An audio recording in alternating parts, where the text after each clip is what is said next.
Thank you. Next speaker is Russ Morin, State Representative Russell Moore in the 28th District.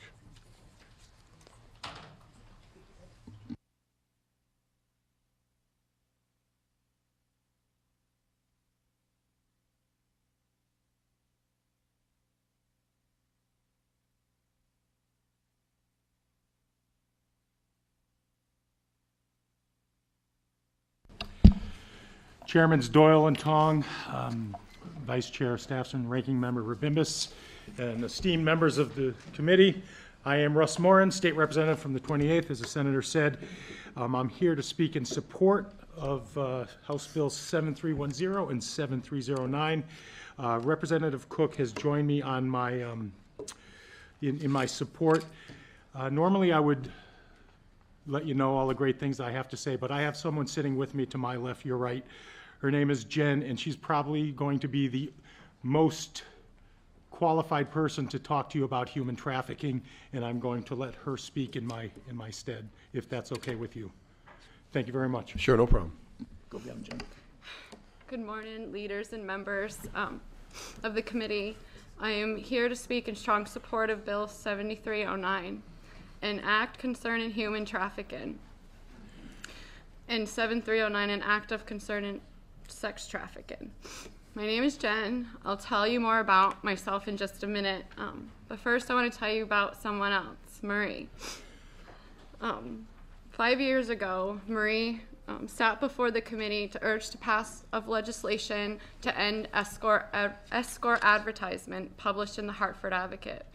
Those ads were nothing more than a thinly veiled listing for pimps to sell people for sex. Marie told her story as a human trafficking victim who had been sold by her pimp here in Connecticut, and how these pimps use every means possible to advertise the selling of young women and men.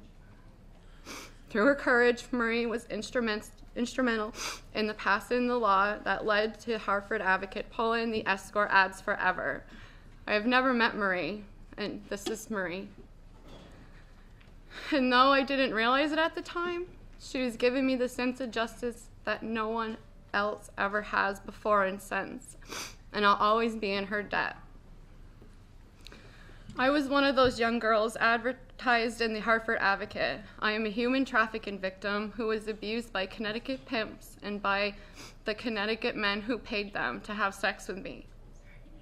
At the time, my pimp used the Hartford Advocate to advertise me and a dozen other girls like me. As a victim of this crime, the intimidation, torture, rape, and the outright slavery went on for several months. It has left permanent scars on my life and my family. It's a nightmare that I live every day. In 2007, after my pimp was arrested, I was the key witness in the federal trial of the United States versus Dennis Paris. Along with 3 other victims, my testimony against Paris helped law enforcement put him away for 30 years. When the trial was over, I was naive in thinking that my nightmare was over, because it wasn't. While I was no longer forced to have sex with several men each day, I now had become the victim of the criminal justice system that promised me a new life after I testified against my pimp in an open court.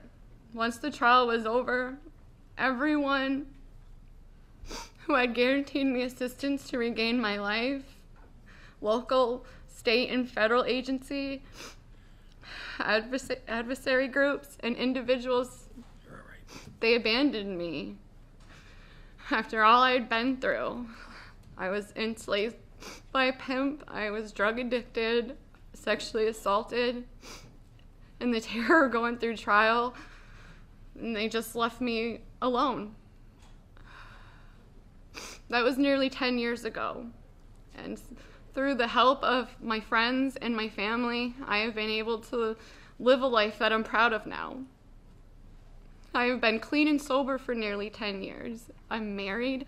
I have a wonderful husband. I have 2 beautiful children, a 7-year-old daughter and a 5-year-old son. My family is the joy of my life. Even though we struggle financially, we are strong, we're resilient, and I am determined to put the past behind me. and especially my past.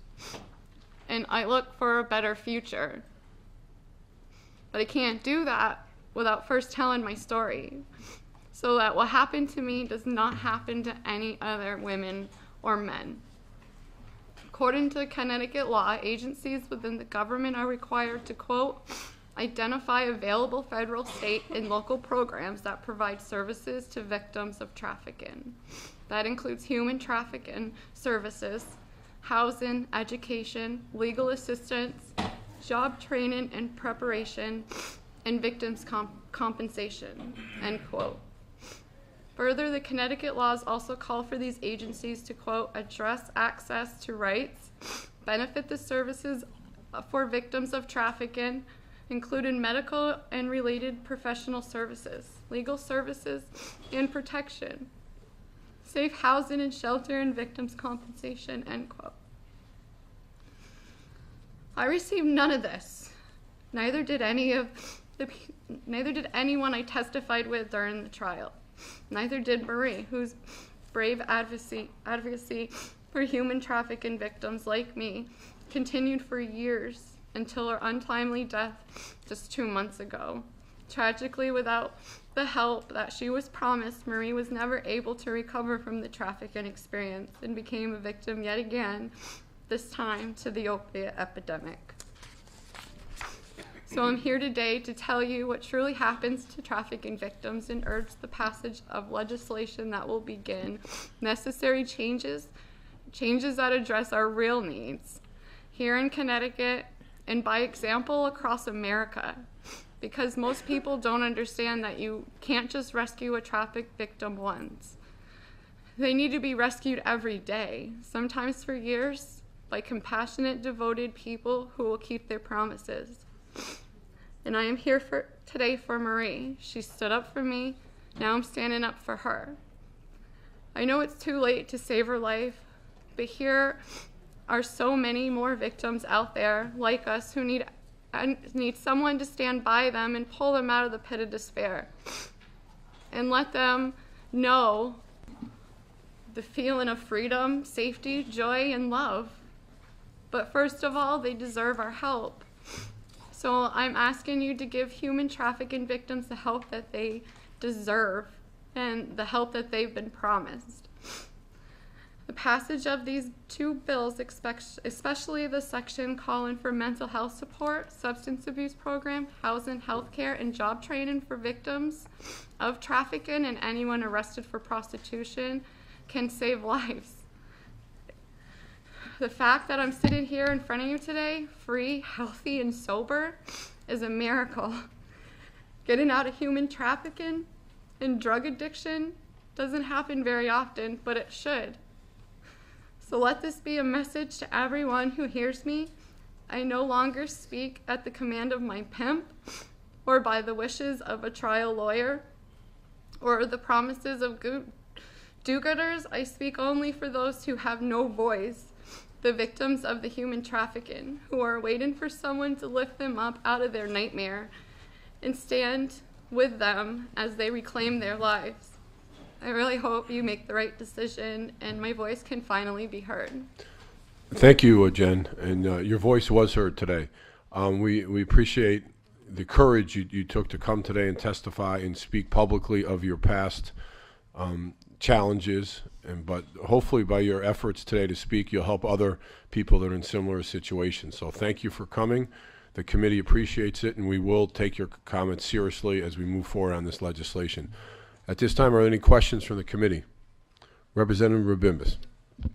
Thank you, Mr. Chairman, and good morning. And I just wanted to also echo the same sentiments. Thank you so much for sharing your story. I think, you know, it's unfortunate that still 10 years later we have to legislate common sense, that if we're trying to stop this, that we're trying to provide the services necessary in order to help you help yourself throughout the process. So I think your testimony is very profound and certainly is being heard. If you don't mind, I just wanted to inquire if you're comfortable enough. I think another big focus that we should be having is on prevention.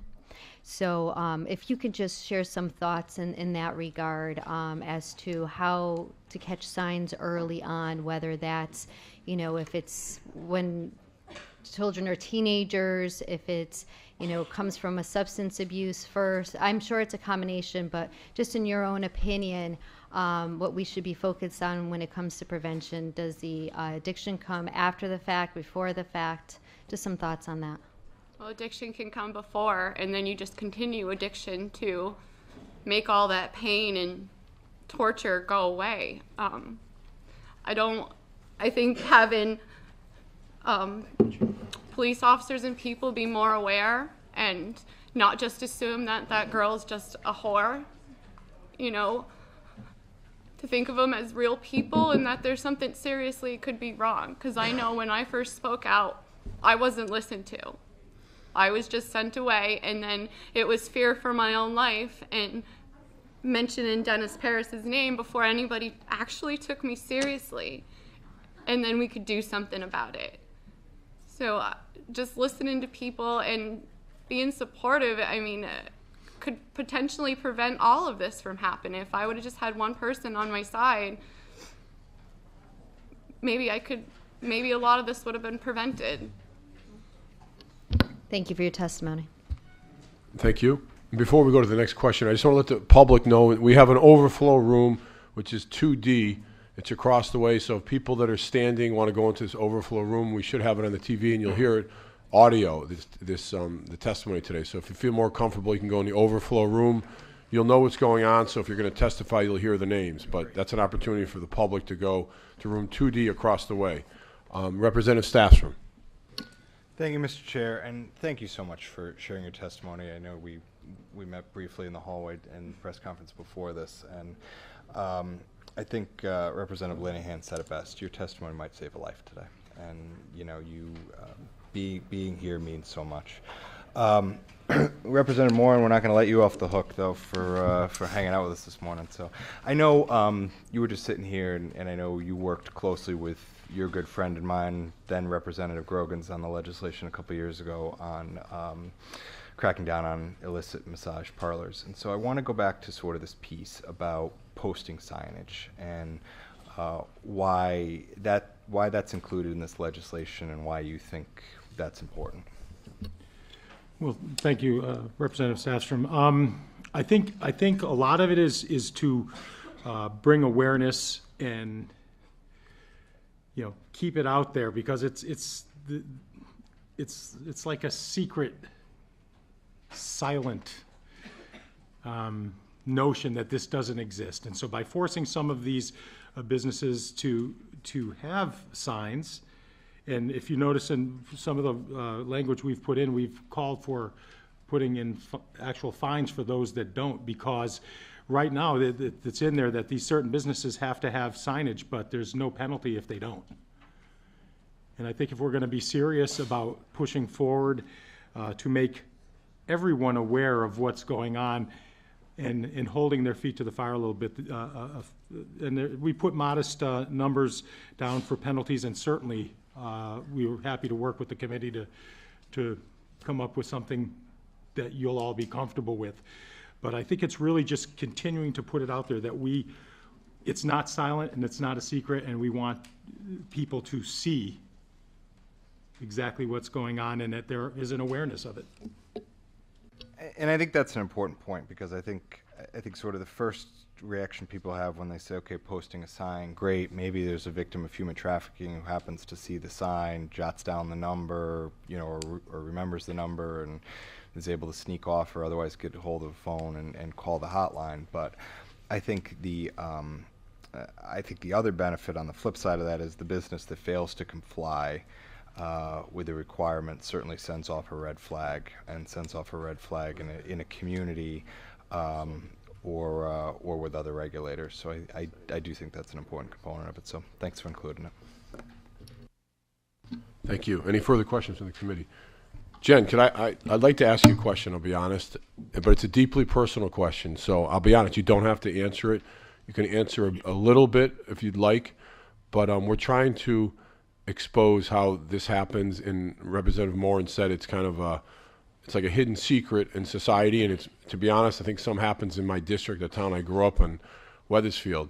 So could you tell us how you got there? I hate to say it, you know what I mean? How you, did it happen in high school, or how did you get, and trust me, say little as you like or most, but we're trying to understand how this happens, if you can speak to that. My aunt lived down here in Hartford. I was around 18. My story might be different from other people's. I was already addicted to drugs. When you're addicted to drugs, you can't think, you can't process things properly. It's very naive. I was still very young in mindset, and unknowingly, my aunt introduced me to a man that I didn't know that she was prostituting for until afterwards, after everything was said and done, and she sold me to him. And then I was again resold to raw meaty. You don't have to go further if you don't want. You okay? Thank you very much. I'm sorry to ask you that, but I mean, I hate to say, the more we can learn and appreciate it, it helps us. I apologize for that difficult question, but thank you for that response. Representative Storms. Jen, I just want to thank you for coming and sharing as much as you have today. I know it takes a lot. I want to commend you on your courage. As a new legislator, it's important that I hear what you're going through. I've never had any contact with what you're talking about, so it's a new item for me to consider, but I really appreciate you coming forward, and I want to commend you on your courage, and thank you for testifying this morning. Thank you. Thank you. Any further questions from the committee? Oh, Representative Porter. Thank you, Mr. Chair. This is for Representative Moran. The bill calls for the addition of the Commission of Education to serve on the Human Trafficking Council. Are we missing something here? Should there be anyone else serving on the council to make it as effective as it can be? Thank you, Representative Porter. And yes, in the language we've submitted, we'd like to see an adult victim of trafficking added to this commission. I think, you know, I don't know how to say it the right way, but whom better to have a voice on this commission panel than somebody that's actually lived it. Thank you, Representative. Thank you, Representative Moran. And just a question for Mr. Bechard. Can you tell me about Executive Order 13627? It talks about strengthening protections against trafficking in persons and federal contracts. I guess you can use that mic if you want. I'm just curious, what does it have to do with sex Mr. Bechard, trafficking? before you start, please identify your name for the record. Raymond Bechard. I'm the author of the book called The Berlin Turnpike, and I do extensive law enforcement training as far as human trafficking across Connecticut. I'm testifying later. Do you want? I can address that then, or I can address that now if you'd like. You can answer. Representative Porter asked, so you can answer. Very good. So in September of 2012, there was an executive order that required anyone with a federal contract with the U.S. government to eradicate and identify forced and exploited labor, another form of human trafficking, in their supply chains. Now, the U.S. government is the largest customer in the world. So for them to do that is an extraordinary step to clean up that particular stream of supply chains. Now, you know, hopefully none of us here have ever been involved in commercial sexual exploitation. This is the non-sex side of human trafficking, and it is the forced and exploited labor side. As such, this is the part of human trafficking in which we are all complicit. That is, if we drink coffee or eat chocolate or talk on a cell phone or eat shrimp or wear cotton clothing. These are products that we buy every day. And these products are made by and have been touched by somewhere along the line, from the raw goods to the time they get to us in the store. They've been touched by slave hands. There are more slaves in the world today than ever before in human history, without a doubt. So what this section of the legislation of 7309 calls for is replicating that executive order into Connecticut legislation so that when the Connecticut administrators contract with any service provider or buys any product, that contractor selling to Connecticut has to identify, look for, and eradicate human trafficking in its supply chain. Okay, thank you. And I'm just really surprised to hear, but like my colleague across the way said, this is something really new to me. I've heard about it. I missed your testimony, but I also want to commend you for having the courage to come before us and to share your story.